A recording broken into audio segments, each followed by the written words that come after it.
I'm just gonna start recording. All right.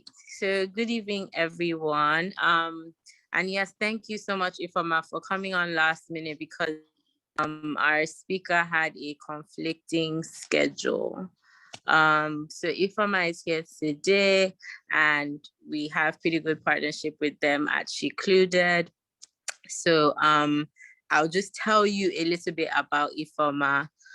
So Ifeoma is a social entrepreneur, and she's the founder of the first female-focused fintech in Nigeria. I'm sure everyone knows it.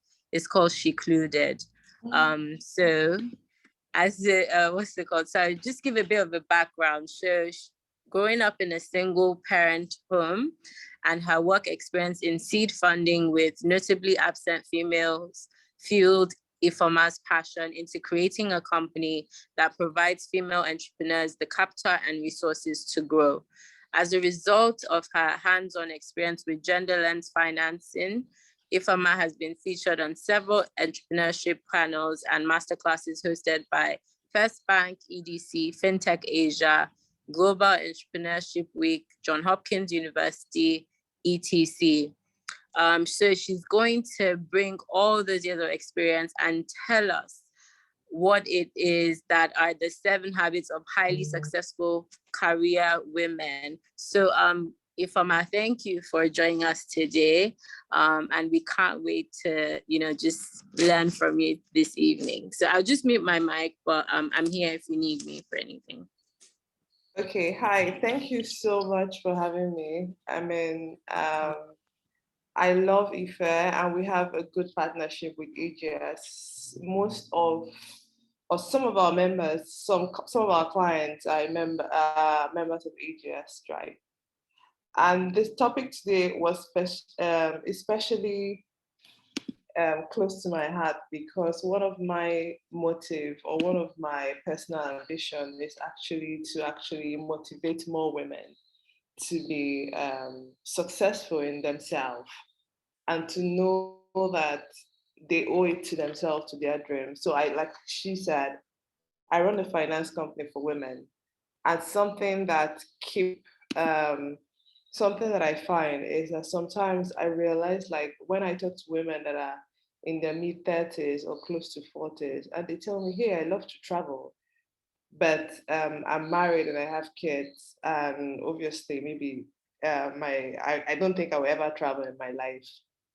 I'm very sorry because I realized that this is her dream. She loves to travel, but the only person that can make this happen was her. And she did not realize that she was the only person that can make this happen until she got older. And then she has not been able to put the foundation in place to be able to earn more. And she's stuck in it. So one of the things, I'm a very, very big advocate for women and having money and stuff, because for so many reasons and for so long, it looks like being successful is male. And I mean, that narrative came from the fact that in the old era, I mean, women were not, they have access to as much education as we have. So right now, more women are getting educated, more women are getting, I mean, they're even being the top of their class. So it means that in terms of intellectual capacity and all, women also have the same ability to learn. They have the same capacity and right now the same opportunity to be whatever they want to be. So highly successful career, 7 habits of highly successful career women that I would like to share based on my own personal experience. Number 1 is start out looking for a career and not a job. So we're working with women. I'm surprised to have met women that have graduated from accounting, and I asked them, what do you want to be? And they said they want to be secretaries. And I meet a lot of women and I say, what do you want to be? They said, oh, I'm looking for customer service roles. And I tell them, I say, if you start up your job looking and saying you want a job, you always have a job. But if you start out your career saying that I want a career, it helps you know where and what to do at different points. So if you say you want a career in finance, you know that at some point in your journey, you have to start taking professional exams. You have to start looking at what next after my degree, and you have to start looking at the roles that you take. You won't just apply for customer service role or maybe any other roles that you're not interested in. So that's one. Picking a career before you start out picking a career. That's the first thing that I noticed that helped me. I was fortunate to have worked at PwC and being a consulting firm where like it has to be something. I noticed I was groomed to be a strategy consultant, and that helped me in my line to say, okay, what I wanted to do was strategy, what I wanted to do was feasibility study and different things for different companies. So that's one. Number two, another habit that I noticed that successful career women always have is be comfortable in your own skin. So in 2021, there is a lot of definition for women, who the ideal woman should be, who the ideal wife should be, who the ideal daughter should be, who the ideal best friend should be.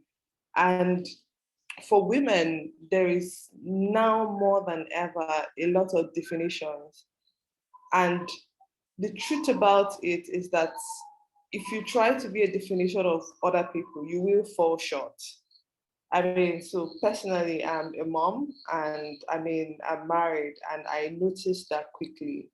I was struggling with the role of ideal wife. I was struggling with the role of ideal daughter-in-law and ideal mom. And I woke up and I said to myself that I wanted to die Ifeoma. That was very important for me. And I realized that I wanted to die recognizing myself. So if you're going to be successful in your career, you need to believe that you are enough. Like you with everything, passions that you have, you with the dreams that you have, the abilities that you are enough. And all you have to do is to work hard on what you have and build it. And be comfortable to be yourself, not anybody else. So that's number two that worked for me. Another habit that I learned that made a very big difference for me is networking. Um, so if you start out in your career if you start out in your career, the most important thing that you need is to have skills to be able to do the job. Perfect. Everybody or most people from my end look like they get that. So they try to build skills. But at some point in your career, it will not be your skills that will take you, it will be your network. And that's where they found that many women drop off. As you go higher, you need a combination of you. As you go higher, your network is your stepping stone. I can remember that the job that I got at the US company was actually given to me by an intern I worked with. Well, I was actually recommended for that job by an intern I worked with at PwC. So intentionally build your network. Those that you work with or at work, make sure that you are consciously sowing good seeds, trying to keep in touch. When you go out for industry engagement and different things, make sure that you build a network. I wish that they told me this in my 20s. 20s, like once I see some people right now in their 20s and I notice that they're building walls around them and taking on identities and shields that seem cool. I begin to be like, I'm always worried. And I said, I wish somebody can tell these people that your 20s are the time, I mean, no prejudice, little prejudice to make good connections that will take you a lifetime. And for women, it's particularly very important because your network is what you need at some point outside of your skills. You must need your network. So where are we? Number 4. 4 habits of successful career women that I've used in my life that have also helped me is show up and show up big. So in 2015, my boss, in 2015, I got on a new job as the CEO of a seed funding company, and my boss said something that struck me. When I was asking him, how would the job be? He says, you're the CEO, you're a C-level executive right now. So it's not how would the job be, it's how would you make the job to be? And that quickly changed my mindset. He said, you need to show up, you need to present yourself as an executive, as a thought leader in that area. And guess what I did? One quick thing that he advised me to start doing was start writing on LinkedIn. And I started writing on LinkedIn. I remember my first post, I think it's 7 things you need to know before you meet an investor or something. And it was so good that it was featured on Tech Cabal, it was featured on Disrupt Africa. And now when you Google my name, guess what? You see a lot of articles. So intentionally place yourself as a thought leader. I know you don't feel like you're a thought leader, but guess what?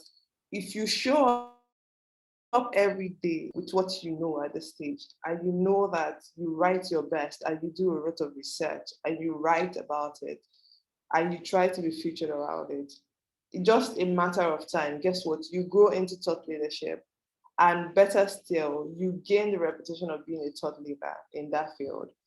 So there's something that I learned about leadership. As I started going higher and higher in life, I was having a lot of at some point I was feeling like, God, I don't think that I'm worth this. I don't think that I'm worth to be sitting at this table that I sit down. And there's something that God told me, because I'm a Christian, by the way.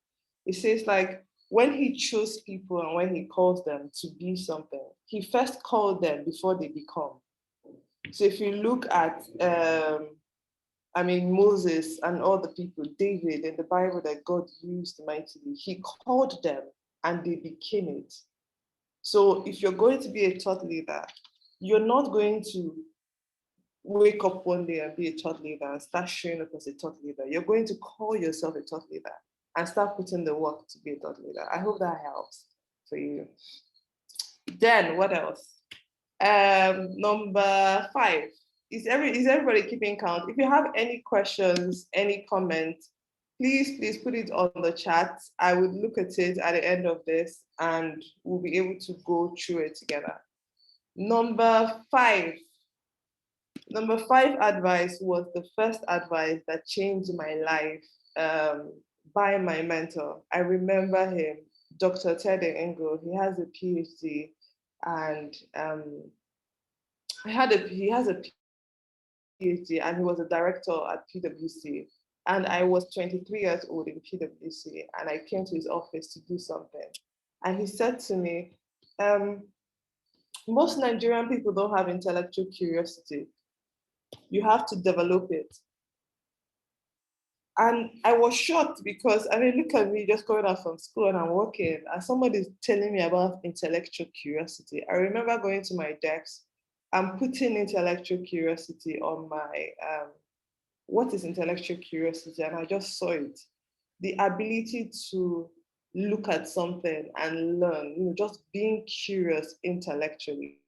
And for me, I have never heard, I feel that guy was one of the people that changed my life. I have never heard anybody telling me that I needed to develop intellectual curiosity.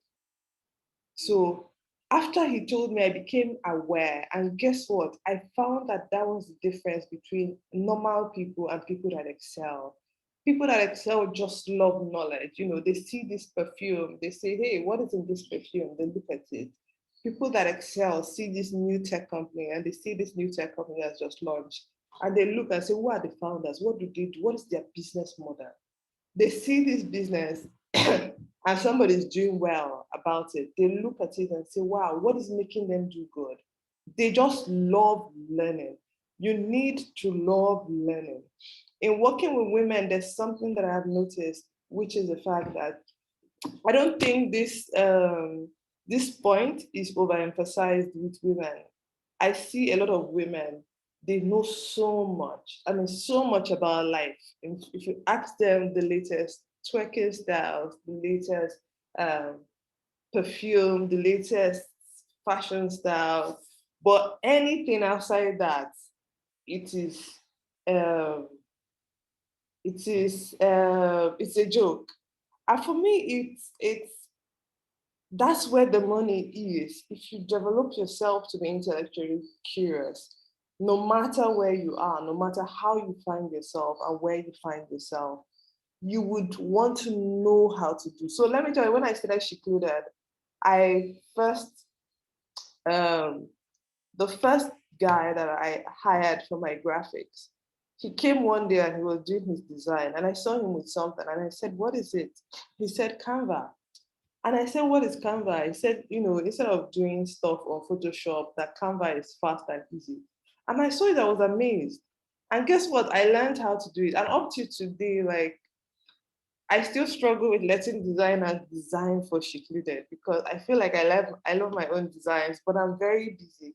So that's the same way. Like when anybody comes into my company, there's a time we had a wealth advisor. Like I like understanding people. I like seeing anything like how do I have a working knowledge of what we can do. And it's so funny that I work with so many people that are expert in their own field and they have no depth in their own field. Like go to Forbes Women, go to Entrepreneur, go to Inc., go to Harvard Business Review, go to sites that have quality information about things that you love in any genre or in any category and just learn about it. What that does for you is that when you sit at tables and stuff, I'm hoping that you sit at tables that are divergent, you actually have an opinion and it just broadens your mind. And guess what? When you train your mind like that, it helps you to actually see more opportunities. So that's number 5 for me. Then number 6.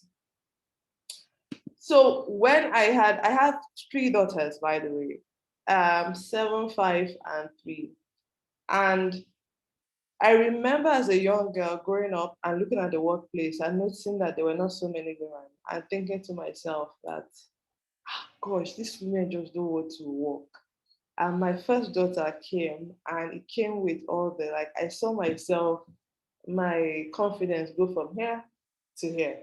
So, I mean, I went for maternity leave. I'd been working in a startup for 3 years without leave, and I went for maternity leave for 6 months. And when I got back, they promoted everybody that was just under me to be manager. So I came back and like instead of being the boss, I was in the same level with everybody. And I had my second child. It came down. By my third child, I found out that I was struggling. Um, I was juggling too many balls. I was working at a job that meant that I had to show up. Not this kind of job. Like I had to be present and be present very well. I had 2 babies and I was pregnant for another baby.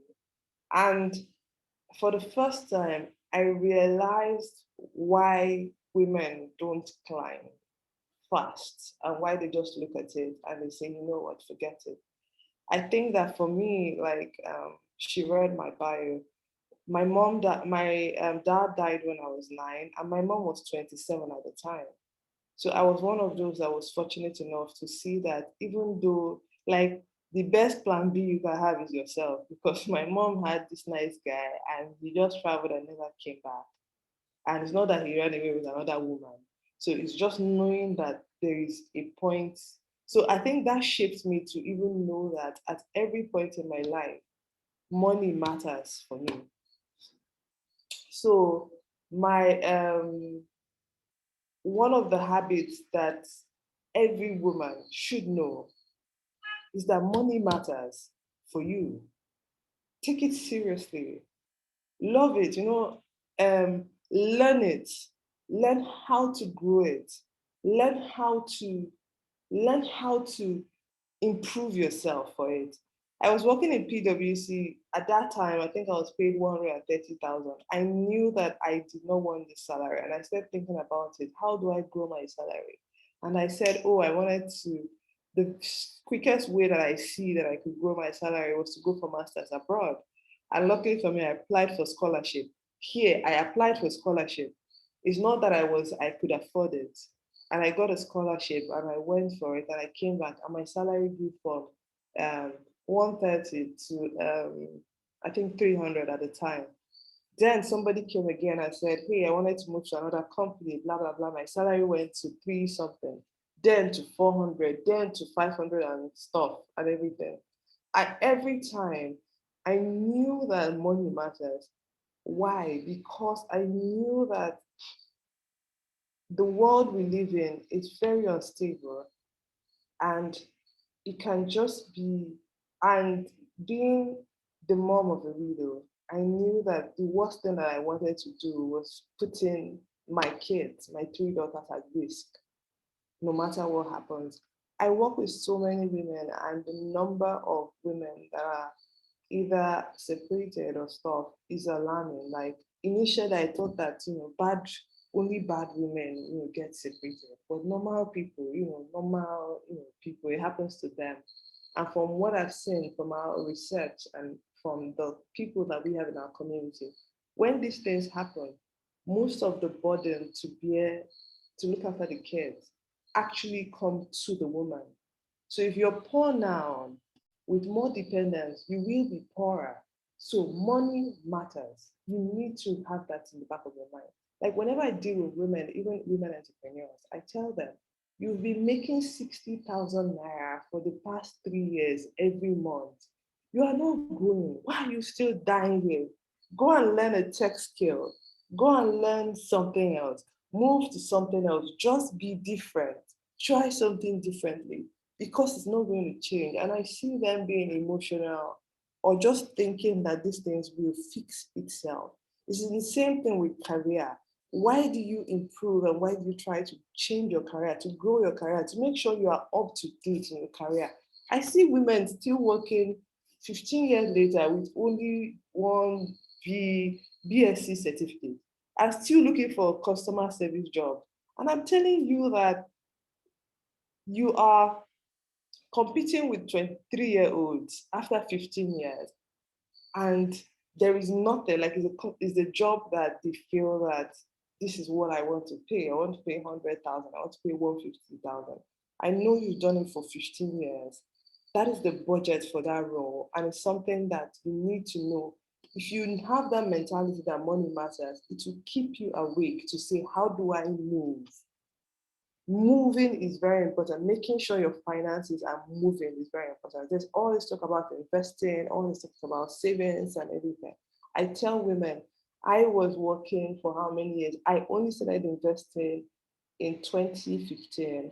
And guess what? The guy beside me, with management team, the guy beside me when I joined the company, one day looked at my account and saw money inside. I said, how far with all the, how much do you have? I said, oh, I have money in my savings account. And he says, why don't you put it in Stanbic Money Market? And I said, what is that? He says, oh, they pay 13% per annum. So the guy forced me, because if he did not look at me too much, I would not have done anything. I did it, and that year, I think I got, the year after, I got like 400K of my money. But that money is sitting down there. This is like 2015 or 16. That money is sitting down there. I'm not doing anything. Now, anytime I see money sitting in my account, I'm sad, because like I've known that like from my investment income, I make nothing less than 400K every month just for my investment alone. So money matters. Learn it, plan for it, and go for it. So this is what? Number six? Number six. So number seven for me, gosh, this is number seven. It has to be very, very nice. What will I say at number seven? Number seven, number seven for me is um, innovate. So I've been in NASDAQ Accelerator for the last 3 months. I mean, we're graduating, what's it called? We're graduating this month. We're graduating this week. So I'm supposed to be on Times Square tomorrow. And I want you to listen. My dad was a policeman. My mom was a police teacher. I was that girl that grew up in the barrack. The only thing that made me not end up as a nanny was because my mom took decisions to make sure to force us to go to school. And luckily for me, I stayed in school. The only thing that kept me in school and kept me focused on my education was because I saw my mom and her siblings go through poverty. I didn't want poverty for myself. So innovate, like be bold and be like, I always tell people that this is Ifeoma today. If you meet me 6 months from now, I've moved. My address have moved. I see women and I see them in their relationships, failing jobs, failing different things, unhappy about their life, and they don't have the guts to innovate. Innovation should be your watchword for everything. Like, I started fixing my nails when 2 years ago. Like, I try out new things. Like, I wish somebody had told me this in my 20s. Like, I try out new horrible things and I'm okay with failing. I think that people think that people should need to change their notion of innovation. Innovation is not going from this idea to the best idea. Innovation is going from this idea to a different idea, even if it's failure. But guess what? Failure is an opportunity to learn something new. So innovate yourself. I mean, do you want to, is your look currently not trying for you? Is your look currently not getting you the results you want? I work with women, like I tell you, and sometimes some of them are like high profile women, and I ask them, what do you want? And they say they want to meet somebody. And there's something that my coach taught me. I was talking to in this NASDAQ, in this NASDAQ program that we did, they assigned for us an executive coach. And the coach has been trying to work on my mindset. And there's something she said. She said she works with high profile women. And there's one she was working with at the time. And she was trying to get a spouse. And that during the session, she would tell her to say, so assuming that, so sit down and think about him. And she'll sit down and say she's thinking about him every morning. She can smell her coffee and she's just lying down his chest. And, she stays like that. I mean, for me, she gives me so many tasks. Just close your eyes, imagine myself in secluded building, 3-story floors and everything. And there's something that thing did for me. It made me realize that one, I need to, as much as possible, step out from the box. So you currently, from the way you think and from your upbringing, you're in a box, whether you know it or not. Your best part is having the ability to do things that will bring you out of that box. That's what innovation is. Innovation is stepping out from your box. Whether it's innovating your look, whether it's innovating your relationship, whether it's innovating whatever you want to do. So thank you very much. I hope this was useful. If you have any question, drop it in the comment section, and that will be all from me. So thank you. All right, thank you so much. Thank you so much. I think everyone was taking notes and collating it in the chat section. So does anyone have any questions? Please just unmute your mic to please ask your questions.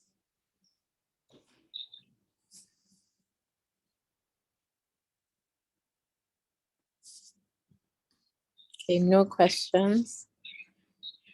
Hello, good evening, and thank you so much. This has been very informative. My name is Timmy. I just wanted to ask you, being a successful person, how do you put your spirituality into this? How does that play part in your success? So I'm a Christian, like very strong Christian, and what that does for me, like if I don't read my Bible for 2 weeks, I don't know how people do it. Like I meet Christians and they say they don't read their Bible. Like when you meet me, like I'm anxious. I am angry. As in when I look at people, I see their faults. Like I'm a very, very strategic. I mean, I did a strength course, a strength test. And one of my key strengths is strategic. And I recommend everybody here, by the way, to do a strength and a weakness test. It's very, very insightful about how you relate with life. So I'm strategic. It means that when I'm talking to you, I can spot your flaws very, very quickly. But my relationship, I noticed that my relationship with Christ and with the Holy Spirit keeps me very rooted. That's um, that's one. And two, there's something else that I do. Anytime I don't read my Bible for a long time, man, I'm horrible. Gosh, like very, very horrible. Like horrible, like very, very horrible. I don't know how people do it. I guess some people are nice, but yeah, so it does play a lot of it. It takes a lot of role on. It takes a lot. My spirituality is a key part of my focus. So just stepping back and give you context. There was a time that I was running shit with I think sometime early this year and stuff, and it was at the time when it seemed like everybody was raising $2 million, $1 million, and it became like, God, I need to raise money. What's happening? And I saw myself quickly change my focus from trying to grow a company that passionately help women to improve their mindset and their life and their finances to trying to grow a company that people are just increasing. And luckily for me, when we got on this NASDAQ program, they tried to help channel it to say that what type of company would you have? And I quickly found out that if I built a $1 billion company that did not change lives, I will be sad forever. But if I build a company that I felt like I was able to take women from point A to point B, that I will be happy. So it helped made me quickly to redefine what I wanted to do. I hope that helps. Someone is asking me for the strength test. Let me look for the link quickly. Thank you so much for that. Thank you so much. That was really helpful. It put things in perspective. Yeah, thank you so much. You're welcome. So I'm sending the link of the strength tests that I did. I mean, I think everybody should try it. In fact, I think that if from what I know now, even before you get married, if you're single, please don't marry anybody without doing a personality test and a strength test. Because after the love in marriage is stable, the next thing that keeps you is how you can navigate each other's strengths and weaknesses. So I've put the URL there for people who are interested in the strength tests. Thank you so much. So someone's asking a question. How do you advise children spacing in career building? Would you advise women to deliberately space childbearing? Please, let me tell you. So when I got married, my aunties, they were working in civil servant. And their thing, they say, Former, you're already old, you're already 30. Do this thing back on back. That's how me, I now said, these people, they're right. I did it back on back. First thing first is that, I have 3 girls. So back on back means that I got stuck with 3 girls. If I knew what I knew now before I had my last child, I would have probably thought of doing a sex selection. Because me and my husband, we wanted like mixed sex families. So please, that's one. Then two is that when I was struggling, and I realized my auntie works in Ministry of Transport or something, somewhere in Abuja. So those places that they don't shop. Why me? I'm doing like private sector job, trying to do the career. I almost fainted. Like Shiklude was born. I felt like I was struggling so much that God deployed me to go and do Shiklude because I couldn't cope. Like how it is. Like first of all, you're married in Nigeria, then you have 3 kids. Like gosh. So if people ask me and advise for my own advice, I'll say please space it, like have one first. I feel like you still have age and everything. But again, discuss with your spouse. But if I was to do it again, I'll have one, then wait for 4 years, And if I wanted a mixed sex family, I would do maybe a gender selection and do the second one and stuff. So that's me from my own experience.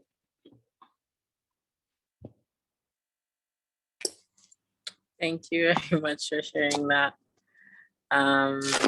Sorry. Does anyone else have? Yeah. Somebody has their hands raised on Jide, Ziora. No, it's her question that we just asked. Okay. Yeah. I've got a question. Sorry. Okay. I'm assuming you're a very busy person, right? So how do you manage your home front and your business? So do you outsource, or how does that work? Sorry, Timmy, I will not lie to you and give you an aspire speech. Man, I'm still struggling, honey. Like some days I wake up and I'm like, how? Like, do you get what I mean? Like, these things are just so hard. But I've learned that it's better to show up than just to. Like, I've learned the trick is just showing up. So once I show up with my kids, I mean, first of all, I love my daughters, and I know that there's certain things I want them to know. Like, I want them to be very, very like Christian. So I force my children, like, if you come to my children, they know like so many Psalms, Bible verses, and everything. I want their character and the core of who they are to be formed in Christ. So I pay attention to that. Some days I notice that, they don't eat their food, they don't drink water. I live like, like those things that women fuse over. I try not to fuse over them.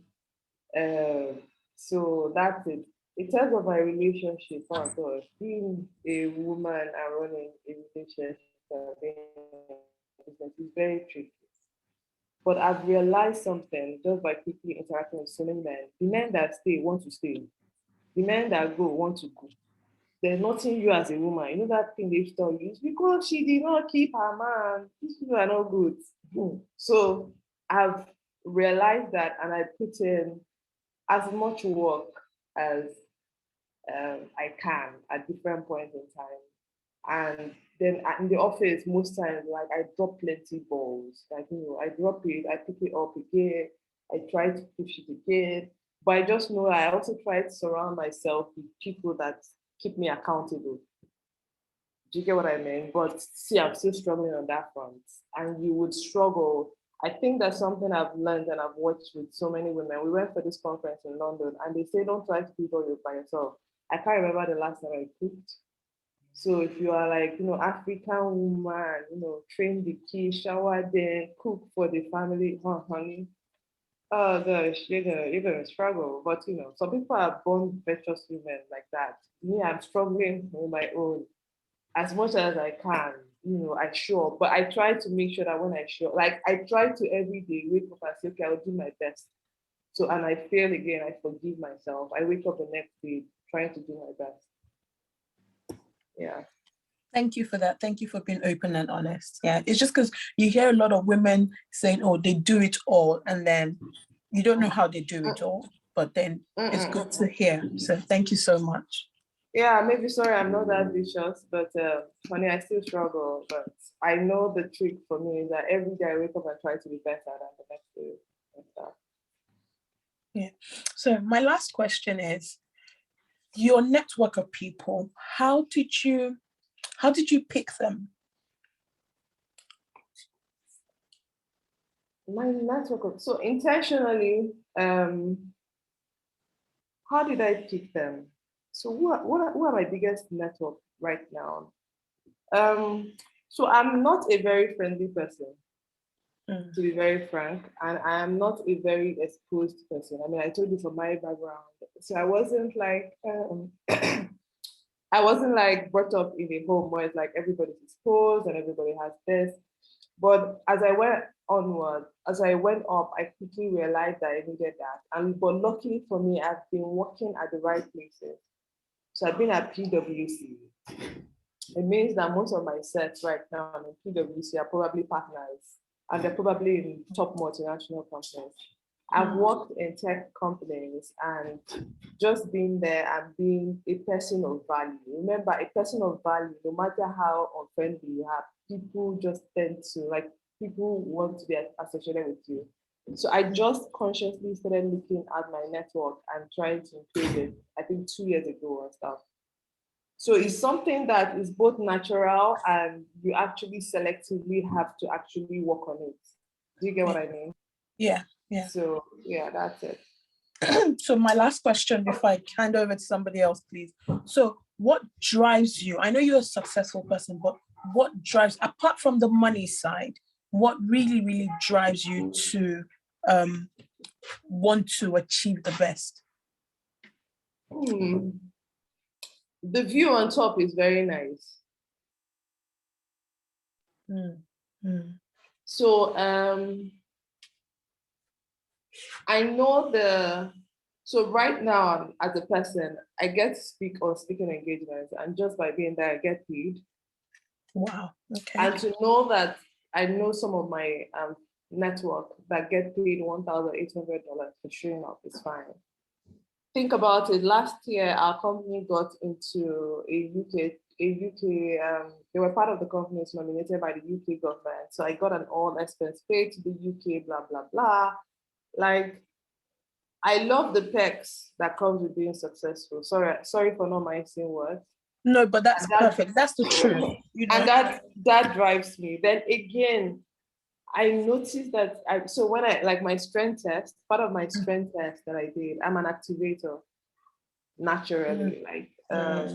This is who I am. This is my default. Yeah. So I'm playing within my strength. Then finally, is the fact that when I think about women and I think about their role, and I think about the fact that there's some women, I mean, I worked a lot with women, and I've had people call me and say, hey, I'm 25. I want to leave this marriage and blah, blah, blah. And I say, how many kids do you have? And she says 2 kids. And I say, how much do you have? And she says something. And I say, you can't leave. You can't take care of them. And I hear this multiple times from people who I don't know, who don't know me. I mean, like, the way I look in picture, that one is picture. I look normal every day. and just having worked with women that I knew where they started from, shy, reserved, low income, like low confidence, and working with them, and some of them working with them from 100,000 naira loan to 500,000 loan to 800 to 1.5, and seeing them evolve and seeing their confidence and their light just come out. I realized that women in Africa are not given enough. As in, they've been taught all their life to take care. Nobody's taking care of them. That's the truth. And just knowing that, I can change like somebody's life and make her day better keeps me up doing what I'm doing. So yes, that's it for me. Thank you so much. This has really blessed me, and it's a propeller for me to take more action. So thank you so much. Now pass the mic to somebody else. Somebody said, I want to know about gender selection, but this is not a biology class. LOL. So, I found out after my 3rd daughter in the US. So apparently, I think like some IVF people can do it. And some people actually say they use Billings method and it works for them. So knowledge is power, let me tell you. So look for information. God, there's so many information that, just having it can change your life. So yeah, do that. Can you throw some light on investment platforms? So investment platform that I've used, that I've worked for me, FBM, Money Market, Stanbic IBTC Money Market. I've also used Agro Partnership. I've used Farm Crowdy. Yeah, so I try to, I think those are the ones that I've used. Sometimes I've evolved to start doing, a woman have in Balogo markets, she has a store or something, or she does this thing and she says, I can pay you a return. So I think that first start with the basic one, but over time I've tried to innovate my model. You get what I mean, personally. So yeah, I think I've answered all the questions here. So thank you All right. very much for having me. I hope it was worthwhile and it was worth your 45 minutes. It was great. It was very, very great. Thank you so much. Thank you so much for coming on. It was so great to have you on. Like, I've learned so much. Even minus just even being successful, I've learned so much other than that. So yes, thank you for your time, and thank you so much everyone for coming on this Lightbox session. Have a great evening, everyone. Good night. Good night. Thank you. Good night. So one final word before I go. Okay. There's this quote by Steve Jobs that inspires me. He says that, he says that a lot of people walk through life as if they have nothing to lose. At the end of the day, something like, gosh, let me pull that quote out real quick. That quote motivated me. Okay. I was going to ask, are we allowed to follow you or like your social media handles kind of stuff? Oh, yes, please. Okay. What's your handle? Is it this quote? I just went online. I'm not sure if it's this one. Is that it? We had nothing to lose and everything to gain. No, it's no. Sorry, I just want to pull it out real quick. Okay. Where is it? Gosh, I can't find it anymore. Okay, so the quote was really about the fact that everybody is trying to be careful, and at the end of the day, we all arrive at death as if everybody is living life as if they have something to lose. When at the end of the day, you actually arrive at death. And that quickly really, it made me understand that, see, death is actually waiting for every one of us. Yes! Okay. Oh, remembering that you're going to die is the best way that I know how to avoid the trap of thinking that you have something to lose. Think about this. You have nothing to lose. Be the best version of yourself. That's all you have to do, because guess what? Death is coming for all of us. So have a nice day. Bye. All right. Good night. Good night. Bye-bye, everyone.